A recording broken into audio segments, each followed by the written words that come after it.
Hello बच्चों, good morning. इतनी देर से देख रहे हैं सर क्या हो रहा है, कुछ समझ नहीं आ रहा, आप तो कुछ बोल नहीं रहे। आपको दिख रहा होगा ये सीरीज और पैरेलल कॉम्बिनेशन आपको समझाने का पूरा प्रयास किया जा रहा है, ठीक है ना।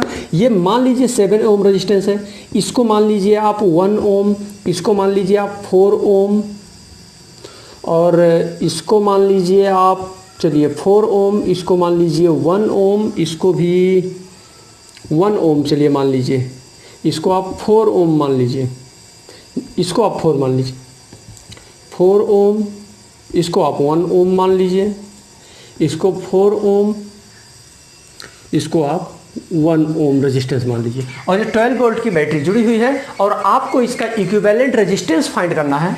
पहले तो आपको आर इक्विवेलेंट फाइंड करना है और साथ में इसमें फ्लो होने वाले करंट को भी फाइंड करना है, ठीक है ना। इन दोनों क्वेश्चन का आंसर आपको देना है इस क्वेश्चन से। अच्छा, इसका इक्विवेलेंट रेजिस्टेंस कब आएगा?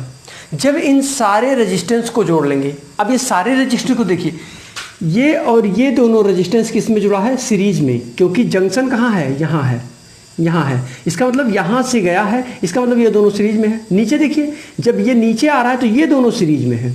यहाँ बढ़िए, ये और ये 1 और 4 ओम रेजिस्टेंस सीरीज में है और ये भी सीरीज में है। उसके बाद जब बनेगा तो यहाँ जंक्शन बनेगा, जंक्शन बन रहा है ऑलरेडी, तो इसका मतलब ये दोनों किस में हो जाएगा? जो नया सर्किट बनेगा वो इन दोनों को रिजल्ट क्या देगा? इन दोनों का रिजल्ट आएगा पैरेलल कॉम्बिनेशन, और वही कंडीशन यहाँ बनेगा। जब इन पैरेलल को सॉल्व करेंगे तो आपको यहाँ एक रेजिस्टेंस, यहाँ एक रेजिस्टेंस मिलेगा और यहाँ एक, ये तीनों किस में लगेंगे? सीरीज कॉम्बिनेशन में लगेंगे।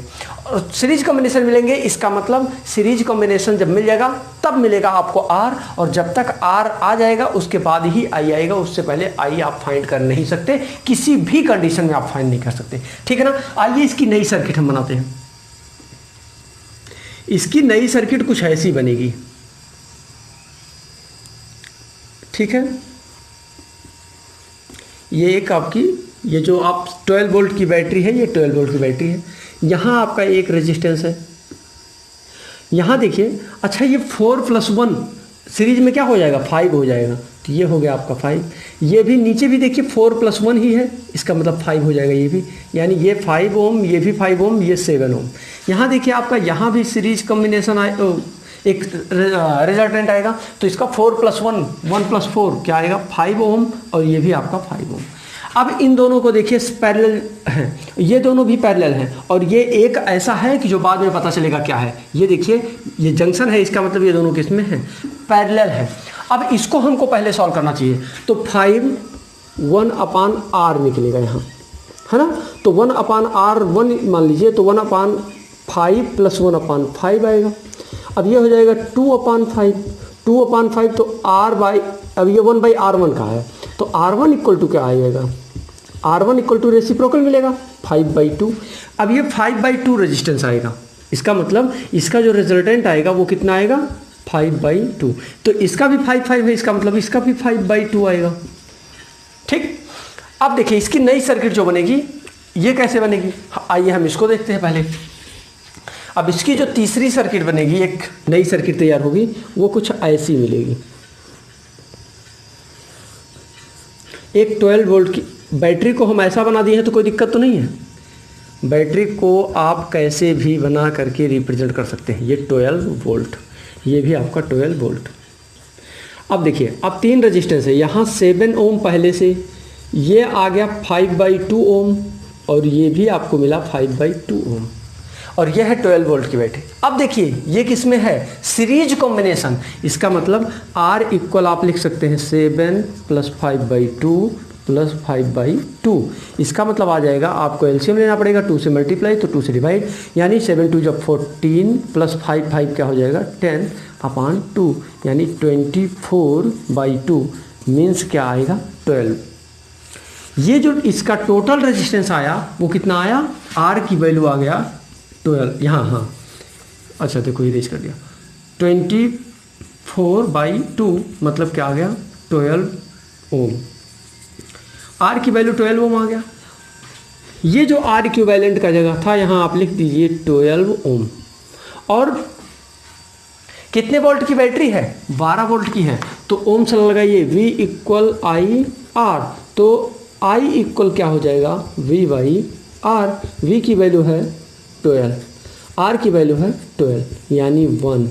यानी करंट जो टोटल फ्लो होगा वो कितना फ्लो होगा, 1 एम्पियर करंट फ्लो होगा। बात समझ में आई कैसे लगेगा ये क्वेश्चन? क्लियर हुआ? सारे डाउट्स खत्म हुए?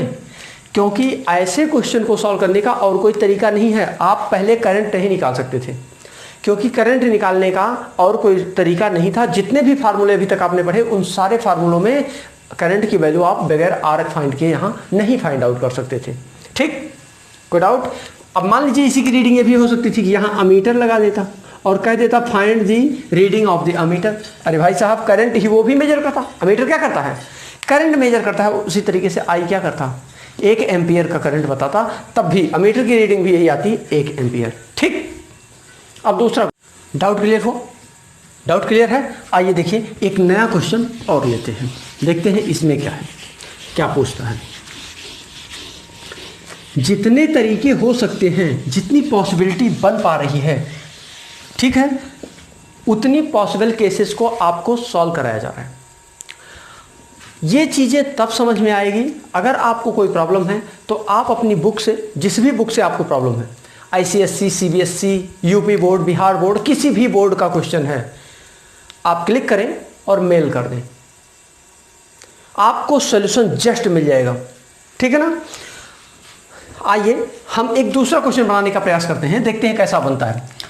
एक मैंने कह दिया कि 3 रेजिस्टेंस हैं और ये तीनों रेजिस्टेंस किस में कनेक्टेड हैं, पैरेलल कॉम्बिनेशन में। किस कॉम्बिनेशन में कनेक्टेड है, पैरेलल। आइए देखिए R1, R2 और R3। मैं मान लेता हूँ ये है 5 ओम, ये है आपका 15 ओम और ये है आपका 30 ओम, और इससे एक बैटरी कनेक्ट कर देते हैं। मान लीजिए कि 6 वोल्ट की बैटरी कनेक्ट है। ठीक, इसमें क्वेश्चन क्या कह रहा है? पहला, चलिए इस क्वेश्चन को थोड़ा सा लेंदी करते हैं। पहला कह रहा है फाइंड दी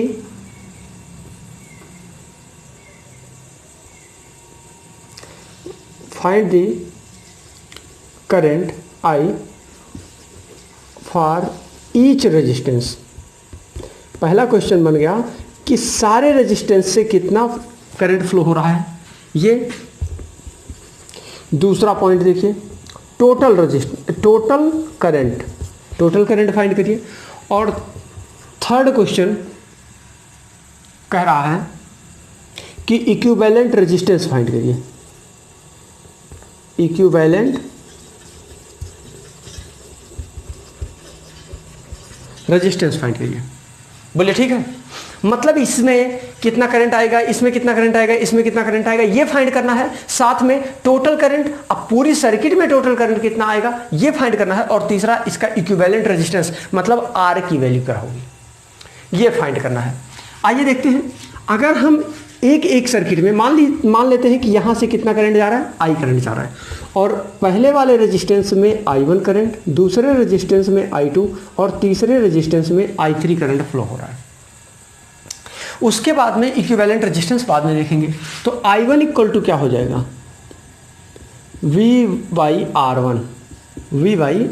V की वैल्यू कितना है, आपको मैं याद कराऊं, हमने कहा था पैरेलल कॉम्बिनेशन में कभी भी करंट सेम नहीं हो सकता। पैरेलल कॉम्बिनेशन के रेजिस्टेंसेस में करंट डिफरेंट होता है, लेकिन पोटेंशियल डिफरेंस मानी V की वैल्यू सेम होती है। सीरीज कॉम्बिनेशन में करंट की वैल्यू सेम होती है पर पोटेंशियल डिफरेंस की वैल्यू चेंज होती है। यहां ये सीरीज है या पैरेलल, ये है पैरेलल कॉम्बिनेशन। जब पैरेलल कॉम्बिनेशन है तो इसमें करंट की वैल्यू क्या होगी, चेंज होगी। इसका मतलब पोटेंशियल चेंज नहीं होता, पोटेंशियल डिफरेंस चेंज नहीं होगा। आइए देखते हैं, इसका मतलब I1 equal to V/R1। V की वैल्यू कितना है, 6/5। अब 6/5 है तो I1 इक्वल टू क्या हो जाएगा, 5 1 जा 5, 1 आएगा 10, 5 2 जा 10, कितना 1.2 एम्पियर का करंट फ्लो होगा। आइए अब हम I2 फाइंड करते हैं। I2 equal to V/R2। तो v की वैल्यू 6, R2 की वैल्यू 15। अब यहाँ I2 इक्वल टू आपको मिल जाएगा, पॉइंट लगा दें, 60 हो जाएगा, 15 4 जा 60, 4 एम्पियर, 0.4 एम्पियर आ गया। आइए I3 की वैल्यू V/R3, V की वैल्यू फिर है 6 अपान R3 की वैल्यू क्या है 30। अब 30 है तो आप इसको लिख सकते हैं I3 इक्वल टू, पॉइंट लगा देंगे, 60 हो जाएगा, 2 जा 32 जा 60 एम्पियर। ठीक, अब हम आपको दूसरा क्वेश्चन आप डायरेक्ट फाइंड कर सकते हैं। याद करिए, मैंने कहा था जितनी भी करंट आया है, जितना भी करंट आई करंट यहाँ से फ्लो हो रहा है तो वही तो 3 पार्ट में टूटेगा। जितना भी करंट जा रहा था, 10 एम्पियर जा रहा था तो वो टूट गया, 5 एम्पियर जा रहा है वो टूट गया, जितना भी जा रहा है वो 3 रूट में बदल गया। जैसे ये इस तरीके से है, बच्चे यहाँ से जा रहे हैं, स्कूल है मान लीजिए, अब किसी स्कूल के गेट से जब बच्चे निकलते हैं तो गेट तक तो एक ही रूट है, उसके बाद क्या होता है, चेंज हो जाता है, कुछ लेफ्ट चले गए, कुछ राइट चले गए, कुछ सीधे निकल गए। बात समझे? मतलब अगर 3-4 रूट है वहाँ से, तो वो सारे बच्चे, जितने भी बच्चे थे वो टोटल बच्चे ही, कुछ बच्चे इधर कुछ इधर किधर। इसका मतलब अगर मैं बोलूँ आपसे तो बच्चों की स्ट्रेंथ, नंबर ऑफ स्टूडेंट्स नहीं घटते और बढ़ते हैं, सिर्फ क्या हो जाते हैं, वो सिर्फ इधर उधर डाइवर्ट हो जाते हैं। अगर इनको फिर से एक रूट में मिला दिया जाए तो ये सारे बच्चे, अगर 400 स्टूडेंट्स प्रेजेंट थे स्कूल में आपके, तो वो 400 स्टूडेंट्स ही मिलेंगे। क्लियर हुआ? अब आइए देखते हैं, इसका मतलब जितना भी I1, I2, I3 करंट आया, अगर यहाँ देखूँ मैं तो यहाँ I1 ही आएगा ना, यहाँ I2 आएगा और यहाँ I3 आएगा। ये जब यहाँ पहुँचेगा तो ये क्या हो जाएगा, I1 वहीं जुड़ गया, I2 भी उसी में आ गया और I3 भी इसी में आ गया। इसका मतलब जो करंट यहाँ आई था वही I के बराबर हो जाएगा। इसका मतलब मैं डायरेक्ट फाइंड कर सकता हूँ I equal to I1 plus I2 plus I3। अगर आपको नहीं बिलीव है तो आप सिर्फ यहाँ देखें, अभी हम आपको ये एक, जैसा आप रूल पहले पढ़ाए हैं उस रूल से हम लगा करके, ओम्स लॉ लगा करके हम करंट को निकालेंगे, उतना ही आएगा। ठीक है, अब I1 की वैल्यू देख लीजिए क्या है, 1.2 प्लस I2 की वैल्यू 0.4 प्लस I3 की वैल्यू 0.2, ये क्या हो जाएगा, 2 4 6 2 8, 1.8 एम्पियर आएगा। मतलब इसमें कितना करंट फ्लो हो रहा है, पहला आ गया आपका ईच के लिए I1 I2 I3 आया, I की वैल्यू आ गया 1.8 एम्पियर। अब अगला पार्ट है इक्विवेलेंट रेजिस्टेंस। इक्विवेलेंट रेजिस्टेंस, अच्छा देखिए किसमें है, R1 R2 R3 किसमें है, तीनों के तीनों किसमें है, पैरेलल कॉम्बिनेशन। और पैरेलल कॉम्बिनेशन का रिजल्ट आपको मालूम है 1/RP equal to 1/R1 plus 1/R2 plus 1/R3। अब 1/R1 की वैल्यू क्या है 5, R2 की वैल्यू क्या है 15, R3 की वैल्यू क्या है 30। एलसीएम लेंगे तो 30 आएगा, 15 2 जा हो जाएगा और 5 6 जा। इसका मतलब 6 plus 2 plus 1 divided by 30। 6 plus यहाँ 2 होना चाहिए। समझ में आया कि कर दूँ एक लाइन और? चलिए 6/30 प्लस 2/30 प्लस 1/30। अब डिनोमिनेटर सेम है, न्यूमरेटर ऐड होंगे। 6 प्लस 2 प्लस 1/30 मीन्स 6 3 9/30।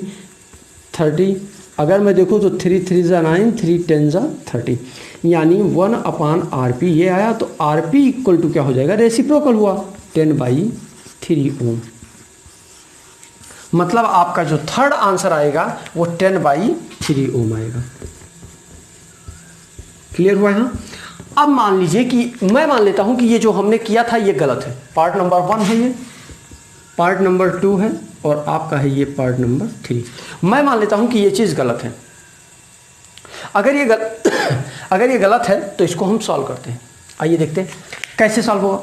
अगर हमको याद हो ओम्स लॉ, याद आ रहा है 1.8 आंसर आप याद कर लीजिए 1.8। चलिए देखिए इसमें कितना पोटेंशियल डिफरेंस ऐड कनेक्ट है 6 volt. 6 volt I equal to हमको फाइंड करना है और R इक्वल टू अभी आपने फाइंड किया 10/3। सही है? याद करिए Ohm's law V equal IR होता है, तो I इक्वल क्या हो जाएगा V/R। I इक्वल क्या हो जाएगा, I यहाँ रोको V/R, मतलब V/R इक्वल I, तो इसको लिख सकते हैं I इक्वल V/R। ये छोटे छोटे कॉन्सेप्ट हैं, ये आपको डायरेक्ट आना चाहिए, 2-2 3-3 स्टेप लिखने की जरूरत नहीं पड़े इसको, ठीक है ना। तो आइए देखते हैं। अब I इक्वल टू वी की वैल्यू कितना है 6 अपान R की वैल्यू कितना है, देखिए 10/3। अगर हम देखें तो ये रेसिप्रोकल होगा अभी, 6 इंटू 3/10 होगा ये, क्या ये सही है? 6 3 जा 18/10, 18 10 1 जा 10, पॉइंट लगा देंगे तो 80 80 हो जाएगा, 10 8 जा 80। क्या आपको 1.8 ही वहाँ रिजल्ट मिला था? क्या आपको रिजल्ट 1.8 ही मिला था? अब क्लियर हुआ कि ये कहीं डाउट्स नहीं है, ये जो भी तरीका है, सिस्टम जो था, ये एकदम परफेक्ट सिस्टम है। बात समझ में आ गया? फिर हम मिलेंगे अगले लेक्चर में, तब तक के लिए bye bye, all the best all of you.